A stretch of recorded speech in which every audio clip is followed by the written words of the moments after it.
Hello everyone, watch this review here where they look at Raziel or Raziel from NECA's sort of, I guess, reissued player select line. Of course, originally from the game Soul Reaver or Legacy of Kain. I don't know. Yeah, I don't think I've ever actually played the game that it came from, and I only have the bare minimum character knowledge, but that's never stopped me from buying an action figure before, and by damn it, it won't stop me here. Yeah, bit of a read-up here, which probably would have benefited from before actually opening this. It's actually kind of neat where the text is so tiny. I'm not sure why that's neat, but it's just kind of like blends in with the background, which I think is kind of cool. There are actually two versions of this character. I believe I got the material plane one because the spectral plane one is like translucent or something. But apparently he has 24 points of articulation, then a bunch of other stuff. Hold on a second and I'll get him out box.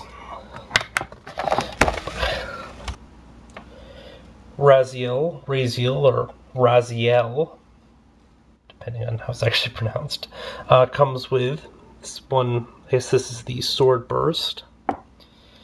Two alternate claws, which look remarkably like the ones he's wearing. I guess it's just sort of spaced out a bit further. Not sure why they're significant otherwise, as well as this little energy soul thingy on his hand. Now, in all honesty, I mean, the sort of video game inspired action figures I pick up generally don't see a lot of anything. They basically end up on a shelf somewhere and then I completely forget about them.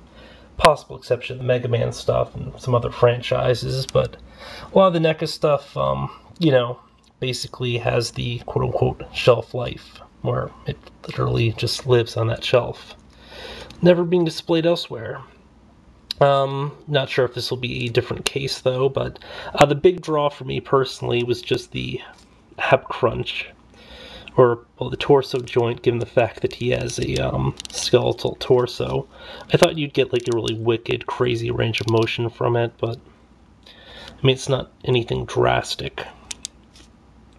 Now, I should also mention that his head pops off, so you can remove the cowl, or mantle actually, and also view this really gross-looking muscular tendon. This is what I imagine we, or at least I think people look like if their skin's like ripped off, so it does mean that he's a kind of interesting looking character, to say the least. Of course, the fact that he's missing the lower portion of his jaw. See, another sort of neat touch. Yeah, he's trying to rock the Nightmare Fuel look. If you look at the cape/wings here, it almost looks like it's made from like shed skin, so happy dreams, everyone. Now, both of these look like they are possibly removable, but I'm not going to pop them out. They're in physical balls. Good range of motion, too, because you'll notice the line here is actually so they can swing out like this, which is why I'm saying they look like wings. I think you can probably also just twist them around, and I'm not going to do that because I think I might break them, but yeah, if you could move them all sorts of different ways to give the appearance of... Wow, this actually is pretty neat already. I am liking this figure, although I guess this probably isn't always meant to be displayed. The cape/wings, though, definitely leaves a lot of room for display, especially if you're not familiar with the character and don't want to keep him in these sort of strict poses. By the way, just to scale him a little bit, here's the DC Universe Classics Wave 6 Superman, as well as... You know what? Here we go. The Marvel Legends Wave 10 Spider-Man, so... I mean, if you want to work a demon into a display or something, go for it. Otherwise, let's toss that mantle back onto him. I don't believe you have this same really awesome level of flexibility with a mantle on, and plus, when you have this versus this, you can really tell that the face is a lot less tan than the body, which is kind of funky considering the face should get the most spectral sunlight. And, his portions covered up. You can also actually display him so he's kind of biting down on his mantle, or you can do it as he's meant to be displayed and just pull it up a bit. Not to mention that if you put his arms up too much, the mantle will sort of rise up, and in some poses he's actually covering his eyes. Yes, he's scared. He must have looked into a mirror. Yeah, nightmare fuel-y. So now that I've fixed the headless nightmare demon, let's quickly take a look at these other accessories. This is somehow supposed to fit over his claws, and then, you have that impact. It might work better with the other claw set. I'm not 100% sure. I could be if I actually tested it out, though. But, yeah, it definitely is intended to fit with this version. So let's quickly pop out this claw. So you'll notice it's on a physical ball. And pop this one in.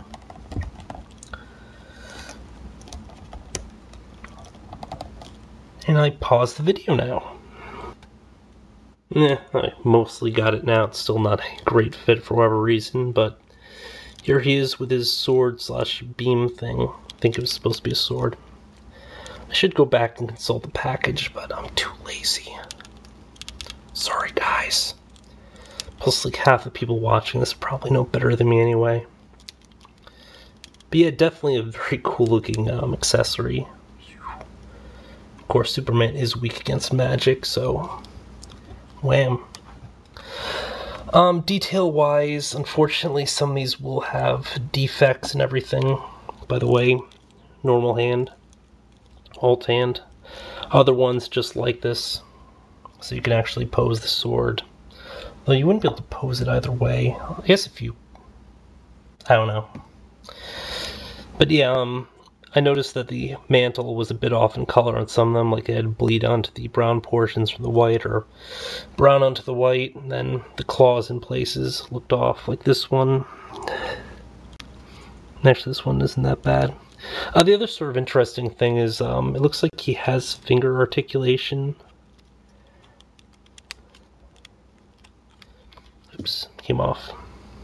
But yeah, he definitely has finger articulation, or individually articulated fingers, it would appear, on the standard hands that he comes with. At least, look at that. You can see the seams and everything. You can see like a joint here, but it doesn't want to move. Actually, it looks like it's the same in both cases. I don't know, it's probably just got some like paint or whatever. You can probably just mess with that, but you'll also notice a little peg here. Not sure what that's actually for. But quick run through of articulation. We have ball jointed wrists. Forward back motion will pop off because they're sort of intended to. Up, down, all around. Single pin joint here at the elbow. Sort of usual range of motion. Bicep joint. Just look at these skinny biceps too. It's kind of neat because he's got these huge Popeye-ish forearms and tiny biceps. And of course the shoulder is greatly impeded when he has the mantle on, which will probably be most of the time depending on how you display him. Head is also on a physical ball, again, or physical peg, but you get a ball jointed motion just because the peg itself can move forward and back. Unfortunately, it will sort of pop off sort of frequently. I mean, it just doesn't seem like it sort of latches in place all that well. Which is also the case of the hands. Once you pop them out, I don't think they ever quite are the same again. I talked in great detail about the cape/wings, but suffice to say, incredibly posable. Torso, full 360, a little bit of forward and back. It's just a disappointing range of motion considering that you have so little there. I mean, you'd expect that it could go massively, massively forward, but after a while you hear like a disturbing bendy crack, and not the good kind of disturbing like this figure is, but the kind that NECA is going to break, because NECA products do have a overwhelming tendency to break. Can also stretch forward a bit. I just wish that it could go like a lot further for sort of freaky-ish posing. Ball joint here at the hip. You also have a swivel at the upper thigh. You know, not a whole lot to say about it other than the fact that it's kind of like that bootleg joint where it only moves in one sort of range. Like when this is pointed out, it won't kick forward. It's got to be like this, and then of course you adjust with the thigh. So, yeah.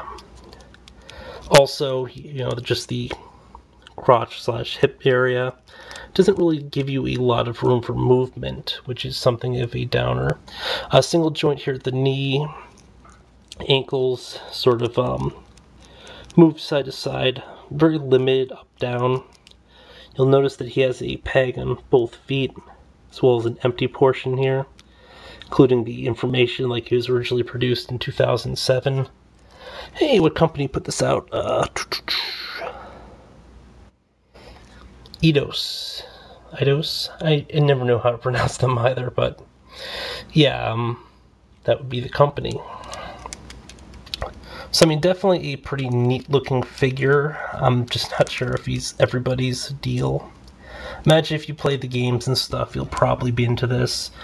He can get a kind of really cool range of poses, and you know, he's definitely a pretty neat looking figure. I completely forgot to bring in the torch. I am sorry about that. Should have been one of the first accessories I covered, and that also explains why he has a peg in each of his fingers.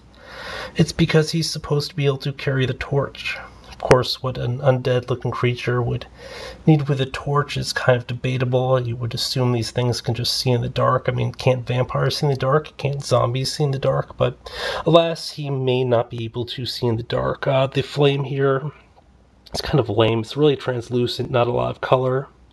I'm not sure if it's supposed to be spectral or if it's just because they didn't feel like doing a lot of color.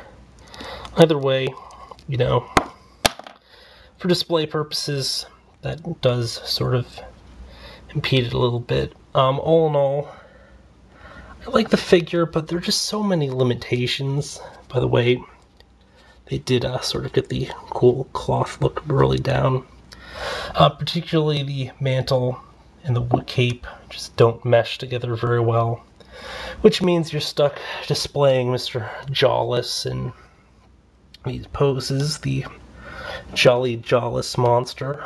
At the same time, you know, the mantle kind of impedes the movement with the head, so I guess it does work like this, but it just looks so off. And I'm not talking about the fact that he's got no jaw, because yes, that does look a bit off, but the fact that the color is just so different between those portions. And color-wise, by the way, didn't talk about this at all, but you'll notice that you know, there's some definite gradient shades here where you have a paler light blue here, then it just goes to darker portions here with black shadowing.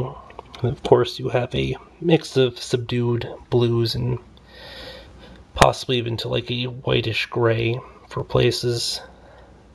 I mean, definitely a very cool, very colorful figure. Accessories kind of neat, not so much digging the torch. I guess the alternate hands are a nice touch. I just wish I could get the fingers to kind of do what... I also just realized that it's only these ones that do have it. I was looking at the first batch, I guess, when I made that earlier comment, because I forgot that I had taken off his right hand. And yeah, I got the claws to go. And it does make sense that they close because of the torch thing. So all in all, I do like this figure. I'm not sure how greatly I like it and what exactly I'll do with it, although I can pretty much guarantee you that it'll probably work its way into a Halloween photo shoot that I may or may not do.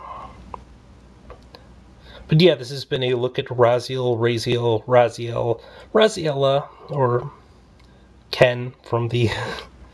his name's not Ken, from NECA's player select line, the sort of Soul Reaver Legacy of Kain thing.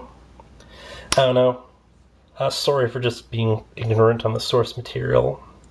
Totally my bad. I probably should have read up on that or something, but the figure and the design does speak for itself for the most part, and just so many of these things are kind of neat, like this heavily bandaged brown arms here, which it's like leather straps tied around in this crazy like gauze, like you ripped off a medical facility for the other portions. Just the fact that he just bothers to armor his arms here, and then the calves, I guess, with sort of like a greaves, because this actually looks like metal down here. Those are the same color as the bands up here, which is kind of funky in itself. And then he's like his entire torso and everything, the area is uncovered, but I mean, there's just so much area you could possibly miss when you're swinging a sword. Oh, didn't cut. Went through him. Yep. But yeah, this has been a look at Raziel. Until next time, folks.